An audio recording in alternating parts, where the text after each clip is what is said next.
Hello, Cameron families. This is Mrs. Hansen, the school principal, coming to you with additional information about the upcoming school year. Many of you have either called or sent emails with concerns or questions about when a child should stay home or when they should be sent to school.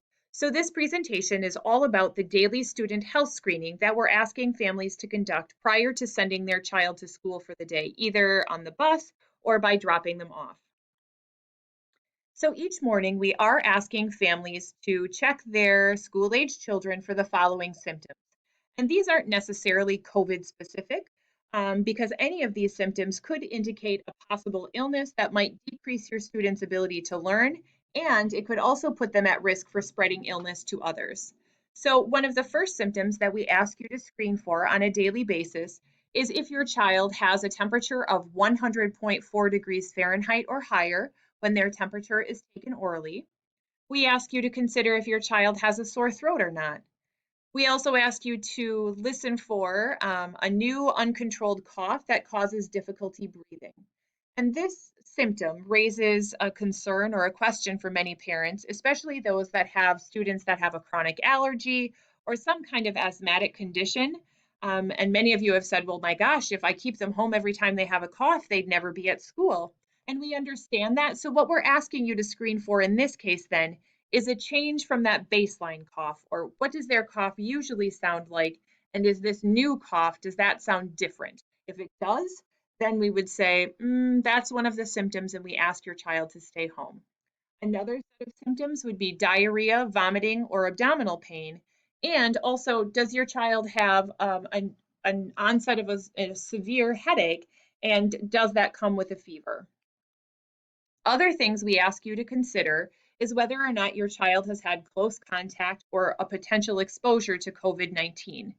In the case of a close contact, what we're looking for there is, have they been within 6 feet of a person, and have they been with that person for 15 minutes or more? So a close contact, again, is someone who your child or anyone has been in close contact with within 6 feet and for 15 minutes or longer. So in the past 14 days, has your child had close contact with a person with a confirmed COVID-19 case?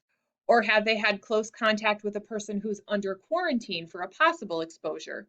And then we also ask you to consider if you have a travel history. So you went out of town for the weekend, or you've been on a trip someplace else. So we do ask you to look at that travel history as well. So, should you keep your child home from school? Well, we suggest that if you've answered yes to any of the symptoms, you should keep your child at home. And again, notify the school just letting us know that your child will be out sick. And then the other thing to consider is if you've answered yes to any of the symptoms and yes to any of those close contact or potential exposure questions, we ask you to call the school to let us know that, and especially that they've had that close contact or that potential exposure and they have these symptoms. And then we also ask you to reach out to your healthcare provider, because they may suggest that you bring in your child then for a COVID test. So when can your child return to school? Well, again, this isn't COVID specific. This is in regards to any of those symptoms. So when your student has been fever-free for 24 hours without the use of fever-reducing medications. So no Tylenol, no Motrin, fever-free without those medications on board. If there's been an improvement with that sore throat. However, if your child has had strep throat, we ask that they do not return until they've had at least 2 doses of antibiotics.